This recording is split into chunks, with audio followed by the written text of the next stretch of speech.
What's going on, everyone? I'm Chase, and welcome to another basic movie review channel. So let's talk about one. And the movie I want to talk about right now is Bodies, Bodies, Bodies. Now, this one comes to us from A24, and it hits theaters this Friday everywhere, August 12th, if you choose to watch this film, regardless of what I'm about to say. So, what is this movie about? When a group of rich 20-somethings plan a hurricane party at a remote family mansion, a party game turns deadly in this fresh and funny look at backstabbing, fake friends, and one party gone very, very wrong. So, going into this, I was looking forward to it on this basis alone. It's A24, and when A24 knocks it out of the park with a horror film, I will remember it for the rest of my life. Case in point, when I saw Hereditary for the first time, knocked me off my socks, man. Knocked my socks off. That's the phrase. And I've been thinking about it ever since, and I've always wanted to rewatch it and kind of dissect it from a filmmaking perspective. And it was just an unnerving experience as a horror film. I just loved it, and I still love it to this day. It's one of my favorite films of all time. Um, but when A24 misses, they can miss pretty significantly. But with the A24 logo, I will give anything at least a chance. The marketing of this film is a different case. I never thought the trailers won me over. It was never funny to me. None of the jokes landed.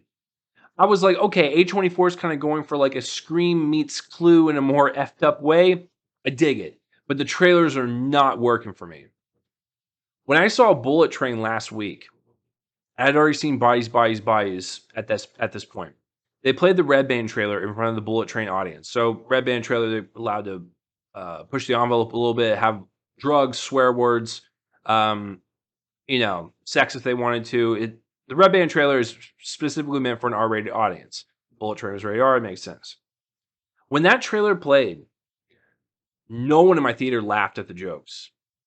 It looked like no one was engaging with this trailer whatsoever. So I was like, oh no, I don't think this film's going to do that well. Or if it does, I think it's going to divide people. I think people are going to like this film or they're going to absolutely hate it. I don't think there's going to be any in between. So after all of that, after seeing it, I like it, but I don't want to rewatch it again. I don't think it has a rewatchability factor for just me personally.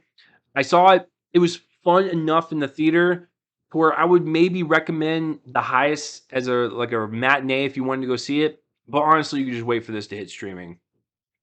But for my personal experience, it was a fun enough mystery to where when the end happened, the twist was kind of clever, and I enjoyed just the ride it took me on in terms of just story and taking me through all these twists and turns and figuring out who did it.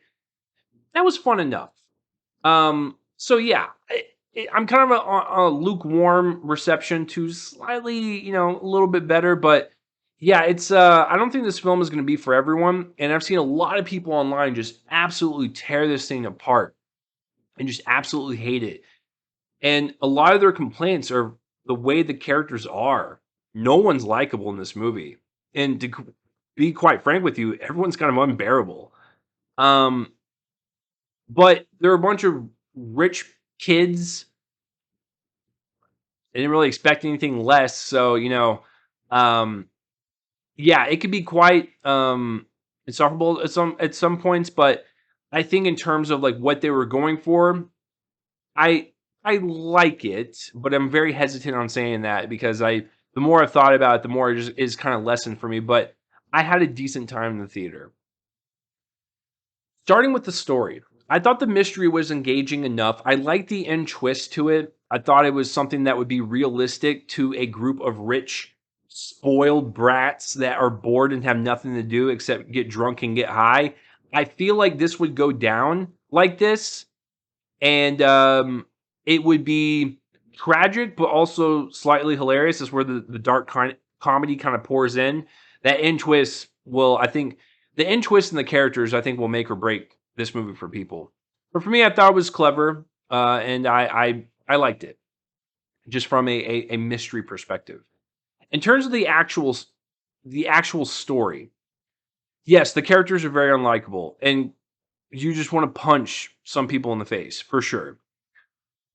But I saw a kind of live stream Q&A after the film, and I was hearing the director talk, and I really liked what she was saying about um, bringing the I guess animal out of people. The feral side of human beings, like when they're kind of pushed into a corner, like what's going to come out, like it's usually the truth, and that kind of goes with the whole like backstabbing premise and like all these fake friends. They feel like they need to be friends because they're all rich and they probably all grew up in the same community, but deep down they all kind of hate each other. So it kind of exposes a little bit of how the truth can mask, relationships and friendships, and when pushed in an extreme situation, people's animalistic sides will come out. So I thought that was an interesting viewpoint that the director touched upon. I thought that was really cool to really kind of showcase like how far lies can take us as people, especially when they're supposedly close group knit of friends. What's going to happen when uh, a murder like this happens? Like whose real selves are going to come out? So I thought that was interesting commentary from a story perspective. Um, I have more of an issue with the comedy bent to it. Besides the end twist, I thought the majority of the jokes were pretty bad, and it's a lot of generational lingo. I know people are using the term Gen Z. I don't think it's really Gen Z. It's just more kids in general and like teenagers and um, probably rich brats that are on TikTok all the time and they just pick up on certain lingo. I don't really think it's like a specifically like a generational movie, but the humor in it is it's bad. I didn't laugh once. I maybe like Brandon maybe chuckled at a couple jokes, but they were trying so hard in a few scenes where it was embarrassing. And I'm not going to really fault the movie too much for that because it leans into more of the thriller whodunit suspense angle than anything. And then a lot of the scenes between the characters like really telling the truth about each other, those scenes were great. Those scenes worked, but it's just the humor. Most of it did not work for me, and I don't know. It was just I don't know. It felt like it was trying too hard. But like I said, I wouldn't fault it that much because for every joke that was thrown at us or every scene that had like a funny character spitting out dialogue, then we had great scenes with characters really showcasing who they are and like uh why they're lying to each other and like why are they doing these things. And I don't know, I thought that was more interesting from a psychological standpoint, but yeah, the humor did not work for me. um yeah, so overall, I like the story. I like the mystery. A lot of the deeper thematic stuff worked, but the humor did not work with me so well. The kills, if you're in it just for the kills and the violence kind of standpoint, yeah, it's fine. It's not really like um, Friday the 13th level where it's just blood everywhere. It's more of like on a Scream level where like the blood is apparent, but it's not like overly like done or like goofy and over the top like Evil Dead. So if you're in it for like that standpoint, it's more like on a Scream level. The performances are actually really good.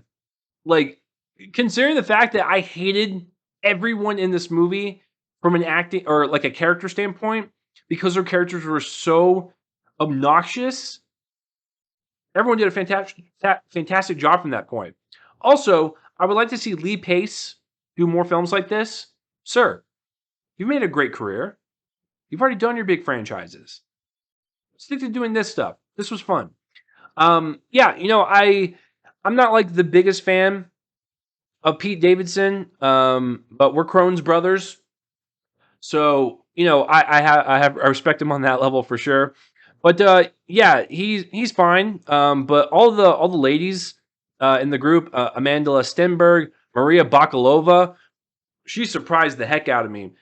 I knew she was a fantastic actress from the Borat subsequent movie film. She was great. She was ferocious. She was ballsy. She really committed to doing real life pranks.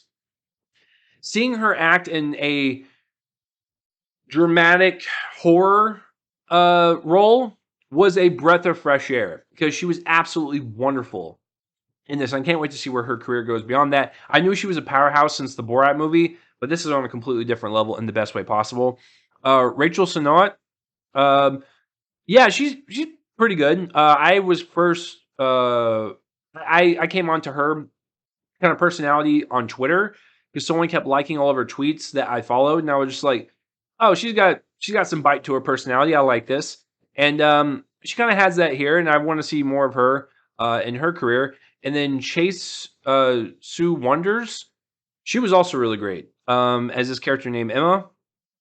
I thought everyone's like kind of interactions with each other, it fit really well, but also having them also just butt heads all the time also was really effective. So I thought their chemistry worked, and then when it started to dissolve right in front of our eyes, just them going at each other and really kind of showcasing who they are, that was fun to watch. And on an acting level, really great stuff. And then Mahala Harold, I hope I pronounced that correctly. She was really great too. I think a standout for sure in the group.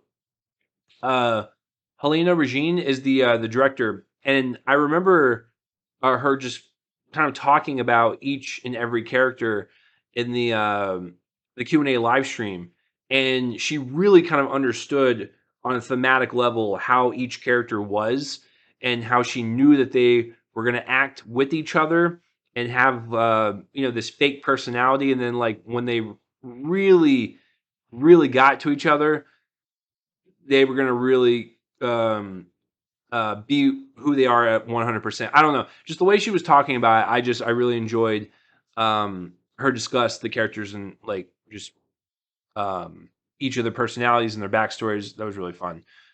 I like this. I like the way this movie was lit and the way it was shot. Really haunted house feel, but definitely for the modern generation, using cell phone lights to light up everything in a more naturalistic setting. It provides a lot of the tension and suspense, and really just kind of you don't know what's surrounding these characters at any given moment. The killer could be right behind them or right beside them. So I like the way this movie utilized lighting and just kind of a more naturalistic approach, but more for a modern audience. I think that's all I can really say about this film. I've kind of exhausted all the points. There's really nothing more I can say. This film, like I said, will divide people for sure. I think people are going to either have fun with it or they're just going to absolutely hate it. And to be honest with you, I understand both. I understand both arguments. But for me, it worked for a in theater experience. Don't really care to rewatch it again, but there were some things about it that I liked enough to where I would recommend this as a matinee at most. But if you're a fan of A24, let's be real, you're gonna watch it anyways, just like I did, so it doesn't really matter. But yeah, what did you guys think of Bodies, Bodies, Bodies? Please comment down below and let me know what you thought of the movie, whether you liked it, loved it, hated it, thought it was just okay. I would like to know your thoughts, and that will do it for this review, guys. I'm Chase Lee, and tune in next time for whatever I review next. I will see you guys later.